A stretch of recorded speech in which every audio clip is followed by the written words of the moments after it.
2 minutes pour comprendre, aujourd'hui, hallux valgus. Alors, je suis avec Yves Lescure, vous êtes pédicure podologue, vous êtes aussi enseignant à l'Institut national de podologie.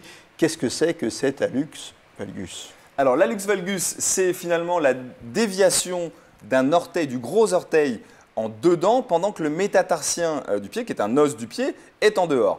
Et dans cette situation-là, finalement, l'important dans l'hallux valgus, c'est les conséquences sur le pied que ça peut avoir. C'est-à-dire que j'ai les orteils comme ça. Alors, c'est l'orteil qui part comme ceci. Comme ça. Voilà, Okay. exactement. Qui part comme ceci et le métatarsien qui va dans l'autre sens. Et résultat, ça crée finalement une zone de friction avec la chaussure qui est souvent la première conséquence et la première gêne.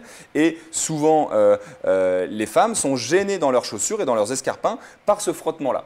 Ça, c'est la conséquence première directement due au chaussage. Ensuite, il y a des conséquences mécaniques, c'est-à-dire que cette articulation étant déviée, elle va moins bien fonctionner et donner lieu à ce qu'on appelle des transferts d'appui et des hyperpressions ailleurs. Donc parfois, quand on va chez un pédicure podologue pour un hallux valgus, on y va soit pour directement les problèmes de frottement qu'il peut y avoir avec cet hallux valgus, soit pour des pathologies secondaires, c'est-à-dire des problèmes de répartition de charge. Et c'est là que le pédicure podologue peut compenser les choses en faisant des semelles orthopédiques ou des appareillages d'orteils pour permettre d'éviter ces contraintes.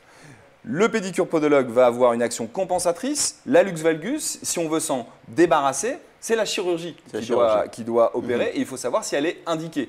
L'hallux valgus, est-ce que c'est un problème esthétique? Est-ce que c'est un problème douloureux? Est-ce que c'est un problème qui a un retentissement sur le reste du pied? C'est ça toute la question qu'on doit se poser et ça, le pédicure podologue est à même de donner des conseils et éventuellement ensuite d'orienter chez un chirurgien orthopédique qui va poser lui l'indication de la chirurgie ou non. Voilà, donc dans tous les cas, en première intention, on va voir son pédicure podologue et ensuite, on voit ce qu'on fait.